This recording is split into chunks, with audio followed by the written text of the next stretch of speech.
What's up, everybody? I'm here today to tell you guys how I learned how to kickflip, because I feel like if I tell you guys, maybe it will help you guys learn kickflips if you're learning. My struggle with kickflips started when we used to go to the spot, and it was Aaron and I, and one day... Hey, Lance! Hi, Aaron. How's the sidewalk surfing going, brah? Oh, it's great, brah. Catching some nar concrete. Bruh, word on the internet, you landed your first heel flip. Yeah, dog. Thanks to the master, AK-47. That's pretty Shaka Khan. Thank you. You ready to take down the next trick? The kickflip? Yeah, don't be scared. We got your back. The whole Braille army got your back. Try a kickflip, let me see what happens. What if I landed on the first try? Then I will never skateboard again. Okay, not a bad first try. And I remember we tried one day, and I was kickflipping the entire day. And no matter what, I could not land a kickflip. You guys can see the footage here. I just tried it again and again and again and again. And Aaron was like, we should just make a video showing every single attempt that it took you to kickflip. And I just thought, that's impossible. It'd be so many attempts. Literally, it was so many attempts. And it was really, really frustrating. I just couldn't get it. I didn't think I was going to be able to get it. But finally, we came back, I think it was a week later, tried it a couple times, and I got one. And it was like really rocket, but I landed it. And I was really stoked. I was so excited. But it was kind of interesting because even though I landed one kickflip, I thought to myself, I don't think I can do it again, you know? Like, I landed one. It was such a challenge, and I had also just learned a bunch of these other tricks like heel flip, pop shove, front shove, but I hadn't really mastered any of them. So I was just thinking, like, you know, there's still a really long way I'm gonna go before I'm really like good at this trick and can do it. So then I think like almost a year went by, and I don't think I landed another kickflip because I would try other tricks, but I never really sat down and just practiced a kickflip. So a year went by, and I decided that I was gonna try again. And then there was one day where we went to the Waller Ledges in San Francisco. When's the last time you landed a kickflip? The last time we filmed that video. So 2 years ago? No, I think it was like in October of last year. Okay, so a year ago.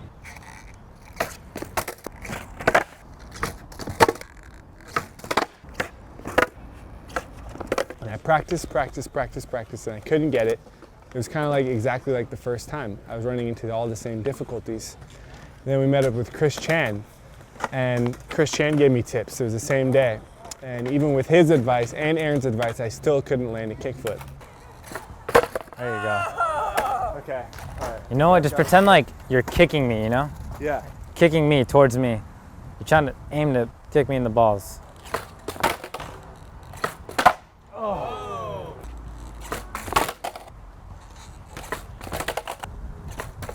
One or the other of the parts doesn't quite work out. That's the thing, it's always gonna be like a sacrifice of one or the other. Yeah. Like you pop more, you flip more, you do this, it's sacrificing another aspect of the trick. And it's all about being able to do them all at the same time, bringing them closer in. It's weird. So then we went to Woodward West shortly after that, and I practiced again. And I finally landed my second kickflip in my life. There you go, there you go. See, now you kicked it.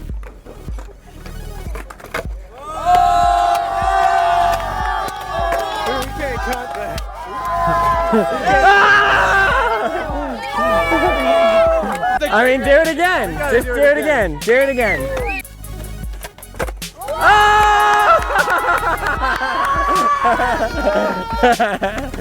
First try! First try! But it was still, like, despite all that practice, I was having a lot of difficulty. So from then, I continued to skate, because when we're at Woodward, I have a chance to skate a lot. So I kept practicing. I landed a couple more kickflips, and then I just started getting better and better. And then I would kickflip pretty much every time I went skateboarding, and I started to get more and more consistent. And I started to pick up a couple things that I think might help you guys. So I want to go over those. First of all, when I first learned kickflips, I could only do it standing still. Now it's really difficult for me to do it standing still. I pretty much can only kickflip when I'm moving. I would recommend that if you guys are learning, it's probably best to learn it with some speed. It's gonna take a lot of practice, but I think overall it's gonna be more useful to you if you can kickflip when you're moving than when you're standing still. So let's see if I can land some kickflips right now.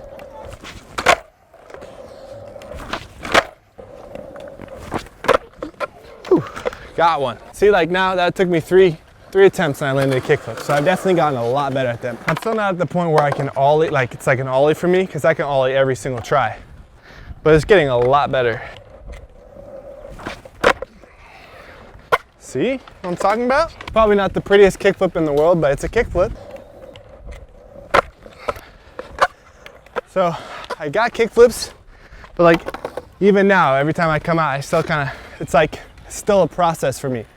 But I feel like I'm pretty good at it compared to how I was when I first learned to kickflip. Okay, so there's a couple of things I picked up that I think will help you guys. The first time I was trying to land kickflips, I kept running the same problem. Basically, I could not get the board to flick. It would just kind of do it like, it was like a rocket half flip. And by rocket, I mean like the board would be like this. So, you know, it would flip around like this as opposed to nice and flat. So this is kind of what was happening to me.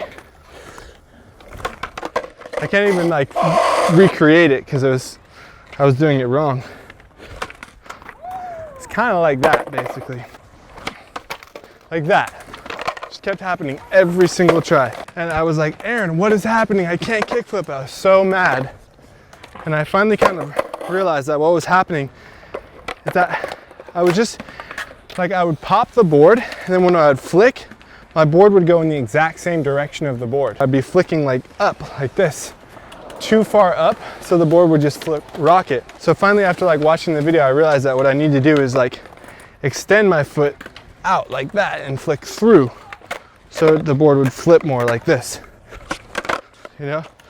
So instead of flicking just exactly parallel with the board, you kind of have to flick into the board so that the board actually rotates. So that's one thing I noticed that might help you guys. The other thing I noticed is that I wasn't putting any emphasis on my back foot whatsoever. I was only putting emphasis on my front foot. Like my front foot has to flick, my front foot has to flick. I think that was part of the thing that was causing them to kind of go rocket. So when I was talking to Chris Chan, he gave me a point of advice of like, you got to lift your back foot up.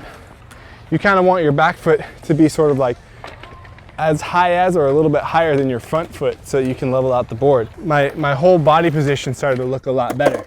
I was doing it more like that as opposed to like that. Because if you try to kickflip like this, you'll just never land the kickflip because the board will just go rocket and you won't be able to get your foot back on and it's just gonna look ugly. So I started to change my weight so it's like that. And then the last thing I just realized that's really helped me out is that when I kickflip, I think with continuing to keep my weight over the board. Because I think a lot of times I'll go to kickflip and my weight will just go too far back like this. Still the same thing, causes a rocket flip. I was doing that a lot when I was learning. I was doing hard flips basically. And I think again, it was all because my weight was so far back. So I learned recently that you got to keep your weight over the board. So like even now when I'm trying to kickflip, I have to keep those things in mind.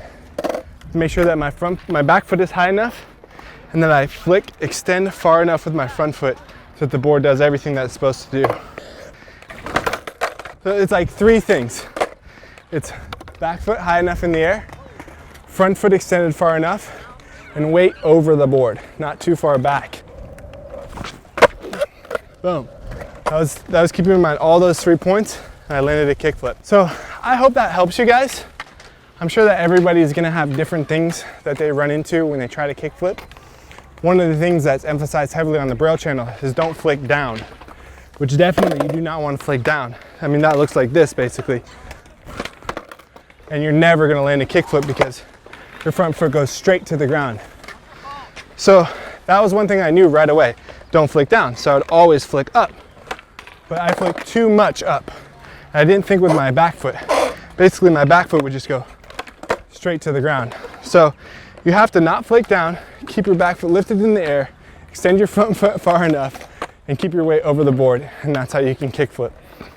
Of course, even if you know all these points, you still have to practice a lot. And I'm sure when you guys practice, you're gonna pick up your own tips that are gonna help you out a lot. But I just thought I would share my saga and my tips so you guys might be able to kickflip. Whew. Hope this helps you guys. If you guys want to see other videos like this, definitely leave it in the comments below. If you guys have learned how to kickflip and you want to give advice to other skaters who might be watching this video and reading the comments, leave it in the comments below. Thank you guys so much for watching, so much for subscribing. Seriously, it means so much. Please like the video. That also means a ton. And we'll see you next time. Peace. Definitely check out Skateboarding Made Simple. It's available on all these platforms, iBooks, BrailleSkateboarding.com, and Google Play. It's the most comprehensive video we've ever made, and it teaches skateboarding better than anything else out there. You won't be disappointed.